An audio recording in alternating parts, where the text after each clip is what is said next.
maisha mimi nitaishi mpaka lini? Yaani maisha magumu kiasi hiki.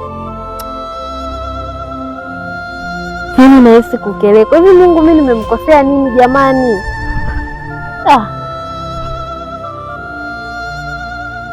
Niweza kusema manunguniko yanafanya watu tusifanikiwe. Kwa staili mtu vipi unaishiwa manunguniko? Yaani kila kitu kama kimekuwa nuksi kwangu.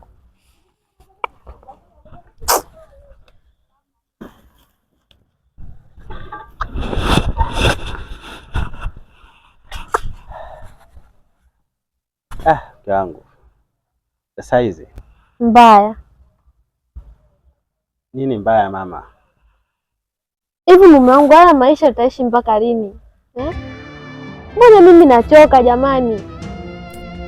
Tuna karibu mwezi mzima tunakula mlo mmoja, tena mlo wenyewe ni ugali na maharage. Hayo ni maisha gani? Mke wangu,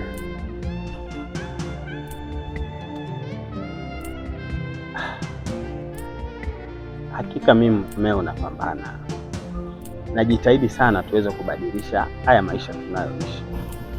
Binafsi mke wangu sipendi haya maisha tunayoishi, maisha ya dhiki, maisha ya taabu.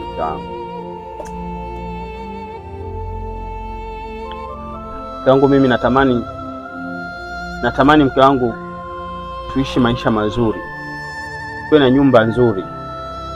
Natamani sana mke wangu, natamani mke wangu nikununulie nguo nzuri upendeze, natamani nikupeleka saluni mke wangu upendeze, uwe kama wanawake wengine na pengine uwe zaidi ya wanawake wengine. Lakini hali ninayopitia kwa kweli kwa sasa sielewi nimemkosea wapi Mwenyezi Mungu. Labda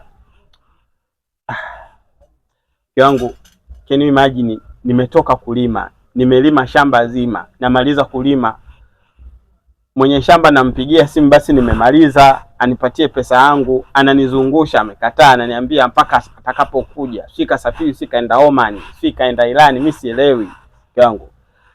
Hii ni mara ya 3 sasa ananifanyia hivi. Kwa nini sisi maskini tunafanyiwa hivi? Mimi nachoka mke wangu.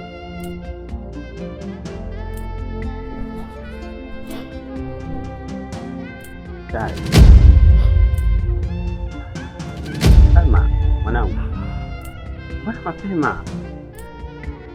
Kulikoni? Halafu unalia, shida nini mama? Baba katifuza mwalimu shule kisa hela ada. Maisha mpaka lini babangu? Nataka nisome baba, pambana.